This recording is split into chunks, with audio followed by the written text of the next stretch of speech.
Moin zur neuen Folge von Gerrits Tagebuch. Ich fange Sie ganz direkt an mit meinem leidenschaftlichen Thema Formel 1. Wir sind seit 3 Jahren dabei. Axel hatte eine sensationelle Idee und seitdem ist er da unermüdlich dabei, das zu versuchen in den Griff zu kriegen. Denn die Formel 1 würde am Ende über circa 3 Millionen Leiterbahnen, die über die Strecke verteilt sind, die zig Ampere Leistung abkönnen müssen, irgendwie dann zu einem Rennen geführt werden. Genau diese Leistung ist auch das, was wir als größtes Problem hatten, dass wenn man so viel Ampere, das sind 50 Watt nachher für ein Auto, die über diese Strecke fließen, dass das eine enorme Wärmeerzeugung verursacht hat. Und diese Wärme abzuführen und trotzdem mit ganz filigranen Leiterbahnen diese Menge Leistung rüberzubringen, sodass das Auto per Magneten gesteuert wird, hat nach 3 Jahren jetzt doch immer besser geklappt. So, dass wir an dem Punkt sind, dass jetzt die Steuerungssoftware dran ist, damit wir mal umfassend testen können. Und die Steuerungssoftware, das heißt 22 Autos sollen über einen 20 Meter langen Rundkurs ein Formel-1-Rennen dynamisch fahren, das heißt Überholmanöver machen und das nicht bei jedem Rennen gleich. Das ist eine Herausforderung, weil für jede Koordinate müssen diverse Mikrocontroller eine Position, eine Geschwindigkeit und eine Zeit, wann das Auto da sein muss, berechnen und ich muss das mit der Steuerungssoftware irgendwie vorgeben und auch gleichzeitig kontrollieren. Das war jetzt ein äußerst komplizierter Satz, aber es soll eigentlich nur zeigen, das wird noch sehr schwierig. Ich würde sagen, Formel 1 Monaco in einem Jahr fertig, 55% Wahrscheinlichkeit, drückt uns die Daumen. Was ihr hier seht, ist eigentlich die Formel 1 in Monaco, aber es ist kein Auto, es ist ein Skater und es ist sozusagen ein kleines autarkes System, wie ihr das mit dem Schiff auch schon mal gesehen habt. Nur es ist sozusagen zu dem Schiff mit dem Joystick, kommt auch in der Folge noch vor, die nächste Steigerung, also der Versuch mal zu zeigen, wir kommen da voran.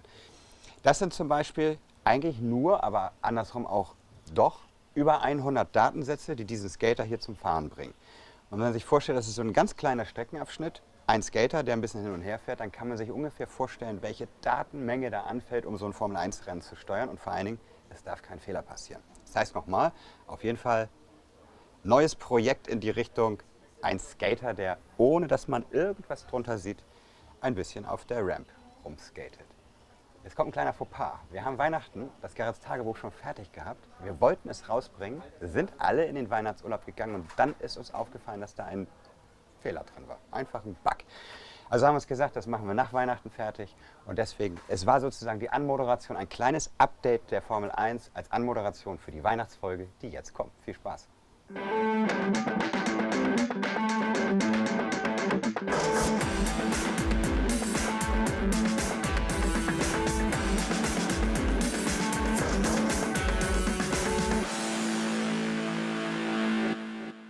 Moin Moin zur Weihnachtsfolge von Gerrits Tagebuch. Ich stehe hier mit Stefan, weil Stefan ist immer maßgeblich an den Knopfdrückern beteiligt und wir machen den zweiten Teil der Italien-Knopfdrücker. Wir haben letztes Mal nicht alle geschafft, weil die Folge sonst zu lang geworden wäre und die verbleibenden kommen jetzt. Wir stehen hier vor deiner Schattenkatze. Am besten erzählst du es mal. Ja, die Schattenkatze ist ein Teil von mehreren Blickwinkelgeschichten, die in der Anlage drin versteckt sind. Und entstanden ist das Ding eigentlich aus Zufall. Ich habe mit einer kleinen LED rumgespielt, hatte einen Schatten bei mir in der Werkstatt, der aussah wie ein Schaf. Und dann habe ich gesagt, Mensch, das sieht irgendwie ganz witzig aus, kannst auch mehr draus machen. Und dann habe ich halt aus einem kleinen Müllhaufen Stück für Stück einen Schatten gebaut, der aussieht wie eine Katze. Und der versteckt sich da vorne an der Wand. Ihr seht jetzt im Hintergrund Nachtbilder davon, weil das eine Szene ist, die tagsüber irgendwie nicht so zur Geltung kommt. Ne? Ja, aber wie lange hast du an sowas gebastelt? Oh, das ging eigentlich relativ schnell. Also die erste Katze ist leider kaputt gegangen und zweite, einen Tag habe ich gebraucht. Also Stück für Stück zusammengeklebt, bis es dann wirklich den Schatten sauber ergeben hat. Und ja. Und die Kollegen waren genervt, dass du schlechtes Licht aushaben wolltest. Ne? Ja. Ja, du sagtest schon Blickwinkelgeschichten. Wir zeigen euch im Hintergrund noch mal ein paar andere Blickwinkelgeschichten, die wir im Italienabschnitt eingebaut haben. Also es lohnt sich hier und da mal einfach mal ein bisschen so zu gucken. Man sieht manchmal plötzlich ein anderes Bild, als man erwartet. Ja, man muss manchmal wirklich genau gucken, auch auf die Knie gehen, ein bisschen aus einem anderen Blickwinkel die Sache betrachten und dann erschließen sich völlig neue Welten. Dieser unscheinbare Drücker namens Miniaturschiff, was mache ich jetzt? Denn normalerweise bräuchte ich eine Folge, um den zu erklären. Aber schaut euch einfach mal die Folge Gerrits Tagebuch 45 an über die Formel 1. Da ist es ein Teil davon. Denn wir sind weiter hinter den Kulissen wild daran, die Formel 1 hinzubekommen. Es steht 50-50, ob es klappt oder nicht. Und dieses hier ist eigentlich genau genommen ein Abfallprodukt davon. Aber ein Abfallprodukt, was ich, wie gesagt, jetzt nicht in einem Satz oder 2 erklären kann. Es funktioniert mit Magnettechnik über eine Platine mit entsprechend angeordneten Leiterbahnen und einem sehr heftigen Algorithmus auf diversen Mikrocontrollern, die unter diesem kleinen Schiffchen da sich befinden. Also, guckt euch die Folge 45 an, drückt die Daumen, dass wir bald eine Formel-1-Folge machen können. Dann ist das Schiff wirklich im Vergleich zu dem, was da kommt, nur eine Randnotiz. Ich spiele noch mal ein bisschen.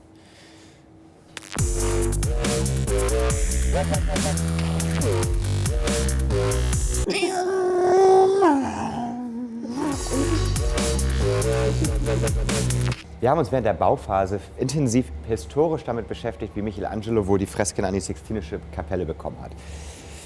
Wir haben es irgendwie nicht herauskriegen können, die Geschichtsbücher geben es nicht so richtig her, also haben wir es einfach ausprobiert. Wir haben es versucht mit Druckluftstempeln und so weiter und so fort. Und am Ende haben wir herausgekriegt, er hat diese Fresken mit einem Trampolin an die Decke gemalt. Ganz sicher, schaut es euch an. Auch hier bei diesem Schiff lohnt es sich, den Blickwinkel zu ändern, um mal auf Zehenspitzen reinzuschauen. Denn dann sieht man, es ist ein Glasbodenboot. Und wenn man den Knopf drückt, sieht man die Fische unten im Meer schwimmen. Besonders auch an dieser Szene ist, dass Gaston an diesem Boot 6 Wochen gesessen hat. Nicht, weil er so langsam ist, sondern weil er es so filigran perfekt hinbekommen hat. So, das ist der Knopfdruck, den wir genannt haben, du bist der Star. Hier oben ist eine Kamera versteckt und hier der Fernseher. Wenn man den Knopf drückt, muss man ihn erstmal finden, aber ihr wisst jetzt ja, wo er ist. Einfach ein bisschen runterbeugen und dann seht ihr euch selber im Fernsehen. Wir haben auch sehr viel Spaß immer daran, uns die Namen für die Knopfdrücker auszudenken. Hier zum Beispiel die Scheunenschaukel. Ein, sagen wir mal, Bauer schaukelt in seiner Scheune an einem Tau richtig schön im Kreis. Technisch war es gar nicht so einfach, ist auch nicht ganz geglückt, denn ich nenne es mal künstlerische Freiheit, dass wir es so gelassen haben. Das ganze Haus und der Baum wackelt, ist es halt ein sehr schwerer Bauer. Aber es kommt ständig vor, dass jemand zum Leitstand kommt und sagt, Ihre eine Knopfdruckaktion ist kurz vorm Kaputtgehen, da bricht gleich was auseinander, das Haus wackelt schon. Dann lächeln wir. Aber es kann man ja auch nicht wissen, dass wir ein Missgeschick am Ende zur künstlerischen Freiheit definieren. So, im Hintergrund seht ihr mal den Vesuv bei Tageslicht. Das ist etwas, was der normale Besucher nicht zu sehen bekommt, weil wir öffnen jeden Moment. Wir haben uns heute Morgen sehr früh getroffen, um die Knopfdrücker zu filmen. Ich finde, auch tagsüber sieht das Ding nicht schlecht aus, aber wir kommen gleich dazu. Jetzt sind wir bei der Standseilbahn. Ich drücke sie mal. Die Standseilbahn besteht eigentlich aus 3 Elementen. Es ist der Marmorabbau. Wir haben das auch schon oft behandelt. Das heißt, wenn ihr mal ausführlicher was sehen wollt, Bella Italia oder ein altes Gerrits Tagebuch anschauen, da erzähle ich noch ein bisschen mehr drüber. Aber wir haben hier tatsächlich, Dauerbetrieb seit 2,5 Monaten, das Problem, dass uns die Seilbahn, die den Marmor vom Abbau direkt hier erstmal zu dieser Standseilbahn bringt, die geht uns ständig kaputt. Auch heute seht ihr, das Seil ist wieder gerissen. Da müssen wir wahrscheinlich noch mal intensiv das Ding ausbauen und was Neues ins Eis fallen lassen. Aber die Standseilbahn hier, die funktioniert. Jeden Tag, einen Tag aus. Wunderbar. Hier stehen wir vor dem Hochregallager. Wir haben das in verschiedenen YouTube- und Facebook-Videos von uns schon gezeigt. Wir haben eine ganze Bella Italia-Folge drüber gemacht, was Damian da gebaut hat. Deswegen erzähle ich euch heute mal 2,5 Monate Erfahrung. Auch Industrietechnik braucht viel Wartung. Das ist für Damian eine große Beschäftigung. Diese ganzen Linearantriebe, die halt sehr zeitgenau gesteuert werden müssen, dass das jeden Tag einwandfrei funktioniert. Ist tatsächlich auch viel Arbeit. Das Strandleben in Italien. Oberhalb der Anlage ist es eine sehr niedliche Szene, die mir sehr gefällt. Es ist gar nicht so einfach, so viele Figuren, den Reifen und so weiter bewegt zu kriegen. Hier haben wir die Olivenölpresse. Sie ist auch Thema in einer Bella Italia-Folge gewesen und in diversen anderen Facebook- und YouTube-Videos haben wir es schon gezeigt. Auch weil wir so stolz drauf sind, was Henrik da gemacht hat. Und es ist tatsächlich so, es ist ein bisschen gemischt Moderne mit traditioneller Herstellungskunst. Es ist wirklich im echten Leben so, Traktor mit einem Netz und einem Vibrator schüttelt die Oliven vom Baum. Ich fand es faszinierend, weil ich es erst nicht geglaubt habe, dass es so funktioniert. Aber stimmt. So, ich stehe vor dem Kolosseum. Das Kolosseum hat auch einen eigenen Knopfdrücker und das ist eine Nachtszene. Aber da man mir momentan keine Nacht antun darf, weil ich dann sofort einschlafe, denn wir haben im Wechsel gerade 3 kranke Kinder zu Hause und die Nächte sind kurz, zeige ich euch im Hintergrund, wie es nachts aussieht. Denn das Kolosseum ist in echt auch in verschiedenen Farben, je nach verschiedenen Situationen und Szenen beleuchtet. Und das haben wir auch nachgestellt. Theresa hat das gebaut und es ist aufwendig beleuchtet worden. Genauso wie es auf der anderen Seite eine Projektion gibt, die es in echt auch immer dann gibt, wenn was Schönes auf der Welt passiert, nämlich wenn ein Land die Todesstrafe abschafft oder ein Todesurteil ausgesetzt wird, also nicht vollstreckt wird. Dann gibt es dort eine Projektion, die da sind wir uns immer bis heute noch nicht sicher, ob wir sie jede Nacht zeigen, jedes Mal, wenn der Knopfdruck ist, oder ob wir auch wirklich dann sie nur zeigen, wenn es in echt passiert. Da haben wir uns noch nicht endgültig entschlossen. Momentan seht ihr sie regelmäßig mal. So, hier haben wir das nächste Beispiel von einem Knopfdruck, der eigentlich nachts nur zur Geltung kommt und jetzt deswegen tagsüber rot ist. Und er gefällt uns sehr. Genauso wie uns Atrani sehr gefällt. Ich liebe es, der Anblick ist einfach super. Atrani hat keine Mechanik.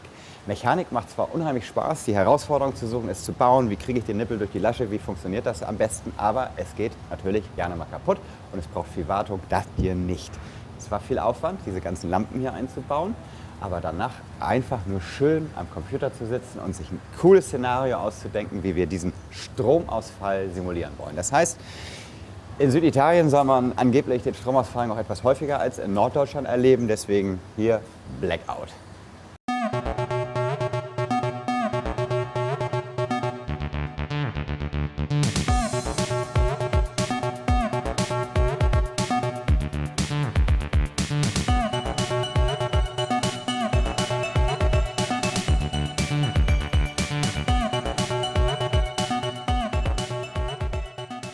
Ja, Stefan, im Hintergrund geht's gerade los, der Vesuv-Ausbruch. Ja. Erinnerst du dich noch an die letzten 2 Jahre, was wir alles versucht haben?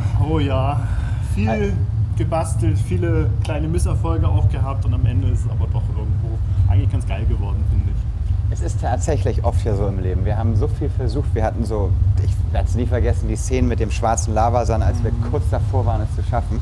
Wir hätten diesen schwarzen Lavasand, diesen Kinetiksand niemals zum Leuchten gebracht. Und deswegen, wahrscheinlich, hat uns das Schicksal einfach was Gutes mit uns gemeint. Es hat so sein sollen. Denn wenn man jetzt den Ausbruch so, wie vor allen Dingen du ihn hinbekommen hast mit der coolen Kettenidee und sowas, ist eigentlich die beste Lösung. Ja, vor allen Dingen von der Langlebigkeit. So funktioniert es mit dem Sand. Wir hätten ewig Ärger gehabt. Wir hätten ewig da jemanden hinschicken müssen, der den Sand wieder einsammelt, wenn er sich selbstständig gemacht hätte. Und so, die Ketten, das läuft alles schön geführt, sauber, ordentlich. Genießt im Hintergrund nochmal den Vesuv-Ausbruch zu Ende. Wir werden übrigens was ändern. Wir wurden darauf hingewiesen, dass Lava von unten nach oben erkaltet, weil das, wenn ein Ausbruch aufhört, die Lava, die oben frisch rausgekommen ist, als letztes noch wärmer ist als die schon länger draußen ist. Das heißt, wir müssen unser Zurückfahren des Ausbruches genau invertieren. Das werden wir die nächsten Wochen mal machen. Ich lege mich, glaube ich, mal schlafen, bedanke mich wie immer fürs Zusehen und ich verspreche euch, nächste Folge Gerrits Tagebuch ist Weihnachten vorbei und so weiter. Dann wird es wieder ganz spritzig. Tschüss. The candles are burning low. One for each night they shed a sweet light to remind us of days long ago. Hanukkah, oh Hanukkah.